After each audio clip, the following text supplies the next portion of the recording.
on 11. I'm going to do the rest in English, though, if that's okay. To be here,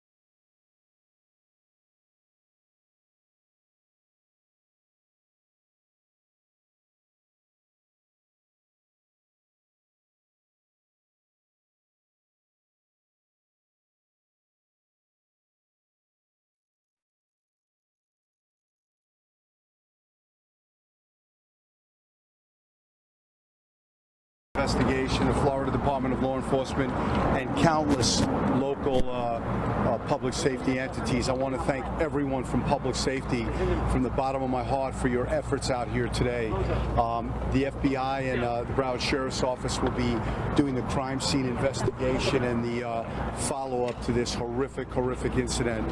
As I said before, this incident it truly makes me sick to my stomach. It's horrible. It's catastrophic.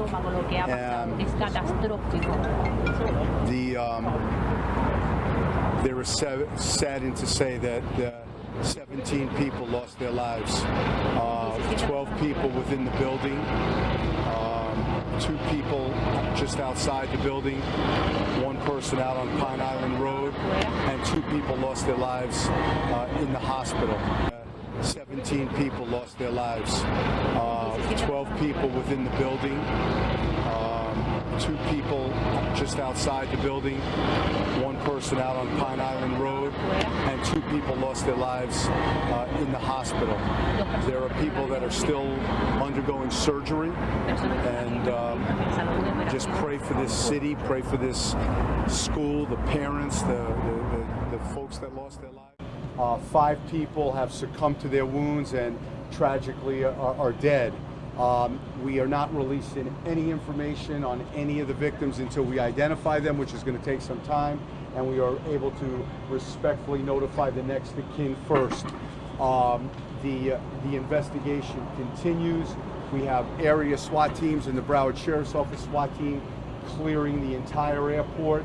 There'll be no movement in or about the airport until our SWAT teams give me real-time information that it's safe. Right now we're taking, this scene is considered fluid and active.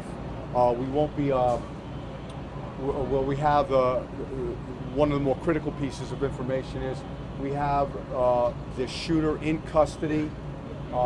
He's unharmed. No law enforcement fired any shots. The subject is being interviewed by a team of FBI agents and Broward Sheriff's Office homicide detectives. There's been incredible cohesiveness and cooperation between the Broward Sheriff's Office, the FBI, FDLE, and all the local law enforcement entities.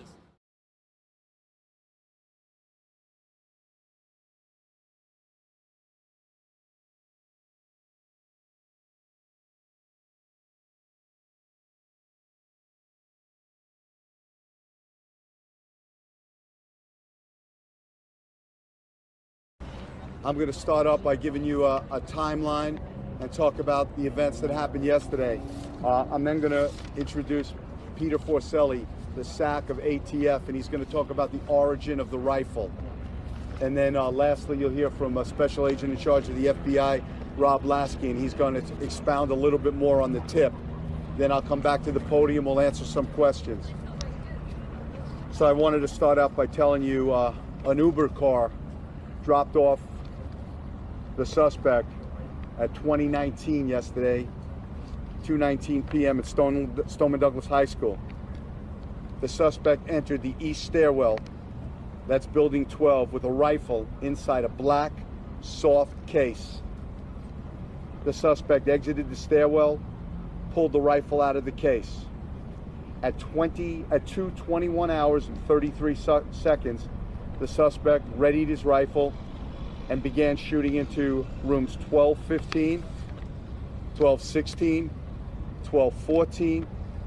He went back to 1216, back to 1215, and then to 1213.